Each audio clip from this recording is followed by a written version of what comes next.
कुछ एक फॉर्मूला देखेंगे हम। एमएस एक्सेल में जो फॉर्मूले हैं वो किस तरह से लगते हैं और किस तरह से काम करते हैं। इसमें आज का जो सेशन है उसमें हमारे पास 20 के आसपास फॉर्मूले हैं और उन पे हम कार्य करके देखेंगे। तो सबसे पहले हमें एमएस एक्सेल ओपन कर लेना है और एमएस एक्सेल ओपन करने के बाद एक एक फॉर्मूले को हम लगा के देखेंगे कि ये किस तरह से कार्य है करते हैं। सबसे पहले हमारे पास जो फॉर्मूला है वो पावर का है, तो हमने पावर के फॉर्मूले को यूज़ करके देखना है। तो हमने लिखा इक्वल POWER पावर। कोई भी फॉर्मूला लिखना हो हमें एक्सेल में तो उससे पहले हमें इक्वल लगाना ज़रूरी है, आवश्यक है। उसके बाद हमने लिखा पावर और कोष्टक ऑन। अब हमारे पास लिखा हुआ आ रहा नंबर, आपको एक नंबर लिखना है और उस पर पावर लगानी है। तो मैं नंबर लिखता हूँ 5 और उस पर पावर लगाता हूँ 2। तो यहाँ पे 5 की पावर 2 यानी मेरा जो आंसर है वो आएगा 25। इसके बाद है प्रोडक्ट। प्रोडक्ट में मुझे क्या करना हो, किसी 2 या 2 से अधिक संख्याओं का गुणा करना हो तो मैं क्या करूँगा, प्रोडक्ट करूँगा। प्रोडक्ट पे क्लिक किया, इक्वल प्रोडक्ट। किसी 2 संख्याओं का गुणा करना हो तो मैं 2 संख्या सेलेक्ट भी कर सकता हूँ और लिख भी सकता हूँ। ध्यान रहे, मैं 2 संख्या सेलेक्ट भी कर सकता हूँ और लिख भी सकता हूँ। यहाँ मैं 2 संख्या लिख भी सकता हूँ, जैसे मैंने लिखा 5 और 8, कोष्टक बंद कर दिया और इंटर। तो 5 और 8 का जो गुणा था वो 40 मुझे प्राप्त हो गया है। और मैं यहाँ से 2-3 संख्या को सेलेक्ट भी कर सकता था, उनका भी मेरे पास गुणा है वो आ जाता। फिर है स्क्वायर। आपको किसी संख्या का स्क्वायर निकालना है तो आप स्क्वायर निकाल सकते हैं आसानी से। आपको वो नंबर लिखने हैं, ठीक है। जैसे मैंने नंबर लिखा 625, सभी को पता है 625 25 का स्क्वायर है, तो यहाँ पे स्क्वायर जो आया है वो 25 मिला मुझे। इसके बाद जो आगे का हमारा जो फॉर्मूला है वो है ओड। ओड का मतलब होता है विषम। तो हमें यहाँ पे फॉर्मूला लगाना है इक्वल ODD कोष्टक ऑन और एक सम संख्या लिखनी है। एक आपको क्या लिखनी है, सम संख्या लिखनी है। तो जैसे मैंने सम संख्या लिख दी है 6, सेलेक्ट भी कर सकते हैं, लिख भी सकते हैं। मैंने सेलेक्ट किया 6। जैसे मैंने 6 सेलेक्ट किया, इससे आगे वाली संख्या मुझे प्राप्त हो जाएगी विषम संख्या। इसके बाद इवन, EVEN, इवन का मतलब होता है सम। आपको सेलेक्ट करना है ओल्ड संख्या जो मेरे पास है 7, मैंने सेलेक्ट करी और एंटर किया। तो आपको 7 से आगे वाली जो आपने सेलेक्ट करी है उससे आगे वाली जो सम संख्या है वो आपको प्राप्त हो जाएगी। इसके बाद है सम, SUM सम कोष्टक ऑन। और जहाँ से जहाँ तक आपको सम करना उस संख्या को सेलेक्ट कर सकते हैं और लिख सकते हैं। तो ये जो संख्या है इसका उत्तर मुझे मिलेगा 20, क्योंकि 2 4 6 और 6 12 और 8 20। तो इसका आंसर सम हो गया 20। फिर हमने निकाला एवरेज, AVERAGE एवरेज कोष्टक ऑन। और हमें 2 या 3 संख्या का एवरेज निकालना है, तो हम 2 या 3 संख्या 4 संख्या का एवरेज निकालते हैं। ये जो संख्या है उनका योग होता है 20 और संख्या है 4, तो इसका एवरेज आ जाएगा 5, यानी 20 के अंदर 4 का भाग लगेगा, तो एवरेज आ जाएगा 5। अब हमें मैक्सिमम संख्या निकालनी हो, इक्वल MAX मैक्स कोष्टक ऑन। और उसके बाद मुझे यहाँ से यहाँ तक संख्या सेलेक्ट करनी है और इसमें जो मैक्सिमम संख्या होगी वो मुझे प्राप्त हो जाएगी। इसमें जो मैक्सिमम संख्या थी वो 10 थी। इसके बाद मुझे प्राप्त करना है मीन कोष्टक ऑन। मिनिमम संख्या हमें देखनी है, तो मैंने यहाँ से यहाँ तक संख्या सेलेक्ट करी और इसमें मिनिमम जो संख्या है वो है 6, तो मुझे 6 प्राप्त हो जाएगा।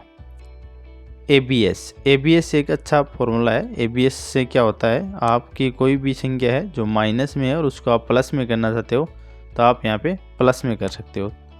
मैंने यहाँ पे सेलेक्ट किया, ABS का फॉर्मूला लगाया कोष्टक ऑन। और यहाँ से संख्या को आपको जो माइनस की संख्या है वो सेलेक्ट कर लेनी है और कोष्टक बंद किया और एंटर। तो वो संख्या जो माइनस में थी वो प्लस में कन्वर्ट हो गई है। रोमन, आपको किसी भी संख्या का रोमन लिखना हो, किसी भी संख्या का रोमन लिखना हो, जैसे 25 का रोमन लिखना है आपको, मैंने 25 लिखा और एंटर कर दिया। तो 25 का जो रोमन था मेरे पास वो मुझे प्राप्त हो गया। फिर है काउंट।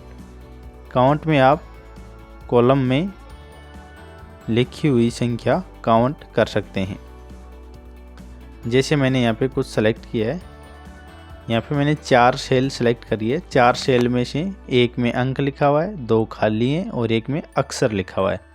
RAM राम अक्षर लिखा हुआ है, एक में अंक लिखा हुआ है 2 और 2 ब्लैंक हैं। तो मुझे यहाँ पे आंसर मिलेगा 1, क्योंकि एक ही संख्या में अंक लिखा हुआ है। काउंट हमेशा अंक को काउंट करता है। काउंट क्या काउंट करता है? अंक को। जिस सेल में अंक लिखा है उसे काउंट करके बताएगा। फिर हम लगाते हैं काउंटा। मैंने लिखा इक्वल काउंटा और वही 4 सेल हम वापस सेलेक्ट करते हैं। वो 4 मैंने सेलेक्ट करी वापस सेल और कोष्टक बंद कर दिया। कोष्टक बंद करने के बाद इसका जो आंसर आएगा वो आएगा 2। इसका मतलब ये है कि ये बताता है कि किसी भी जो सेलेक्ट आपने सेल करी है उन सेलों में 2 सेल में या तो अक्षर लिखा था या अंक लिखा था। तो कुछ न कुछ 2 सेल में लिखा हुआ था। खाली सेल को ये काउंट नहीं करता है। तो खाली सेल को काउंट करने के लिए हमारे पास है इक्वल काउंट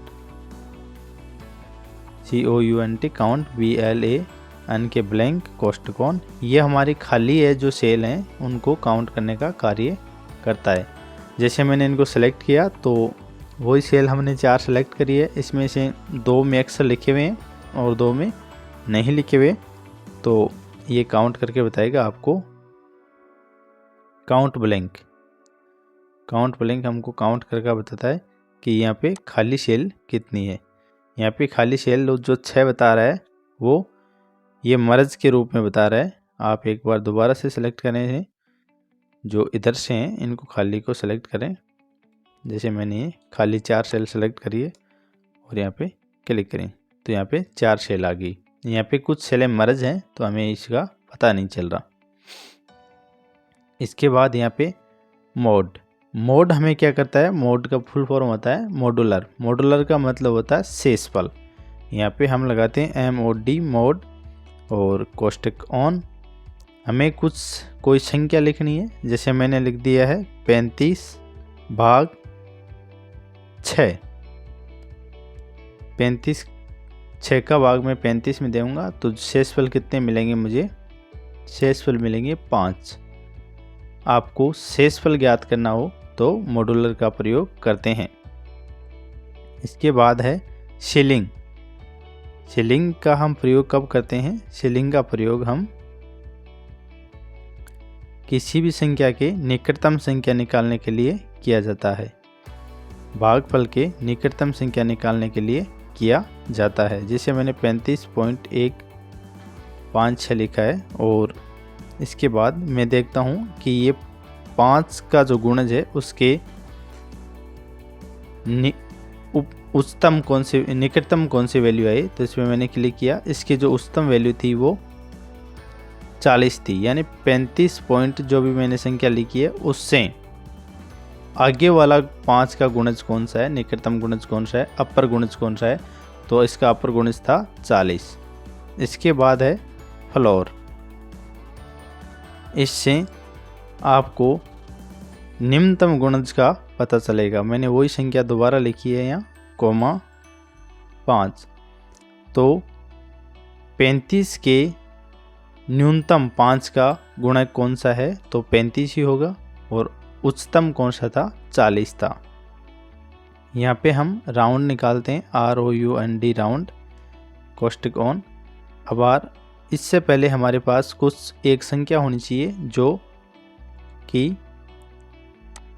इस तरह से लिखी हो। ये संख्या पॉइंट के बाद कुछ संख्या लिखी हुई है, इस तरह से लिखी हुई संख्या होनी चाहिए। इसके बाद राउंड वाला फॉर्मूला काम करेगा, राउंड कोष्टक ऑन। अब हम इस संख्या को सेलेक्ट करते हैं और इस संख्या को सेलेक्ट करने के बाद आपको बताना है कि ये संख्या कितने डिजिट के अंदर राउंड होनी चाहिए। तो मैं चाहता हूँ कि ये संख्या 2 डिजिट के अंदर राउंड हो। तो मैंने लिखा 2 और कोष्टक कर दिया बंद और एंटर किया। जैसे मैंने 2 लिख करके कोष्टक बंद करके एंटर किया है तो ये संख्या है 2 पॉइंट के बाद 2 डिजिट के अंदर राउंड हो गई है। अब बात आती है अप राउंड। अप राउंड का मतलब होता है कि राउंड तो करना है लेकिन संख्या को बढ़ा करके करना है। राउंड तो करना है लेकिन संख्या को बढ़ा करके ही करना है।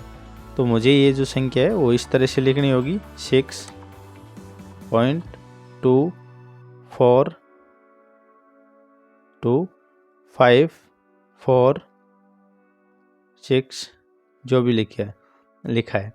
इसका मतलब ये होता है कि ये 6 के बाद 25 है वो अप राउंड होके आए, तो ये अप राउंड होके आएगा।